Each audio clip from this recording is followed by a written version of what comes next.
See you.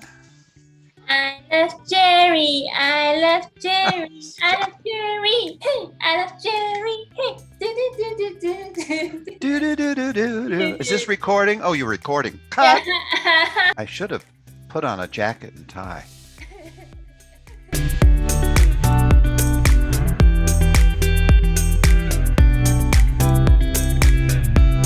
My name is Jerry Kaplan.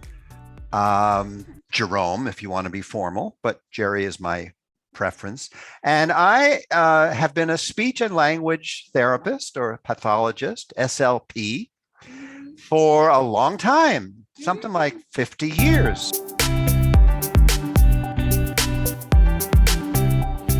What are the different types of aphasia? Well, that's a good question. We could spend an hour on it. We won't. Aphasia is, I like to think of it as a spectrum. There are different types and severities of aphasia depending upon where in the brain the damage is caused by either the stroke or the disease or the injury. The most prevalent or commonly known types of aphasia are non-fluent and fluent. And the basic symptoms of the two are as follows.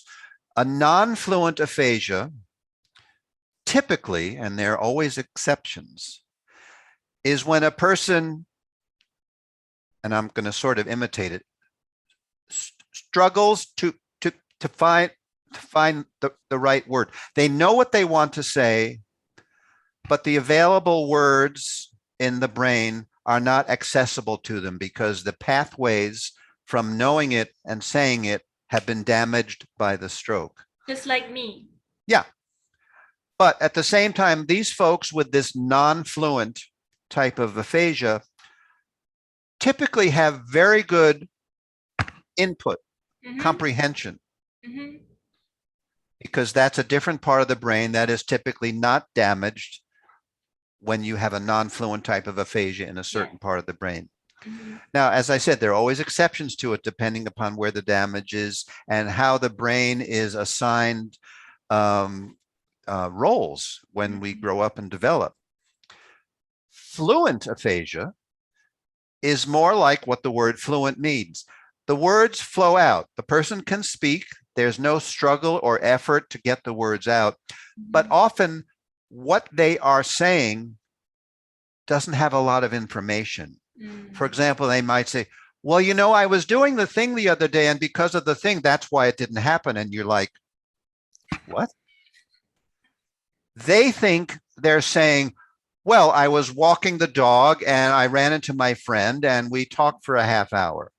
But what comes out is nothing clear. And also, frequently, the person with that fluent type of aphasia has poor comprehension. So if you say, how are you today, Joe? What? Where did I go? No, how are you? I don't know. And if a person doesn't realize that that person has this type of aphasia, they're going to draw the conclusion that he's intellectually broken. There are other types of aphasia which have varying symptoms, but those are the two major types. There's also apraxia, which you mentioned, that's part of S.A.Y. Yeah, S.A.Y. S.A.Y.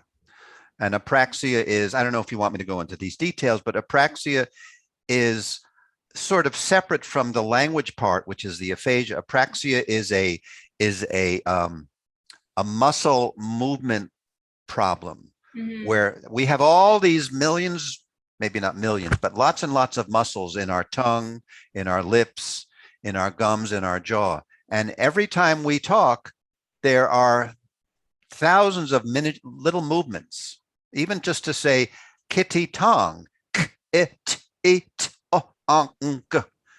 all of these things have to happen.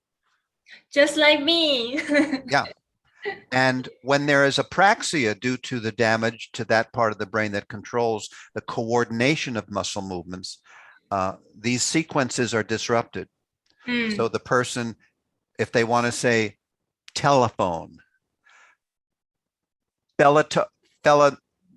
you know, this thing, Yeah. and they'll resort to gestures, which is a good thing to do. For example, kitchen, chicken. Chicken kitchen, yeah. Chicken kitchen is the same, right? But Yeah. it's just so different. I like the one where you said, you didn't say translator, you said transgender. Yeah, she is transgender. No, she is translator. So apraxia often accompanies aphasia, and that has its own set of symptoms. Anomia is a certain type of aphasia. Anomia means without naming. Mhm. So there are many different types of aphasic syndromes, and it's important for the person with the condition, as well as the family, as well as the speech pathologist, to figure out exactly what profile the person has, because that way they can provide the best type of treatment.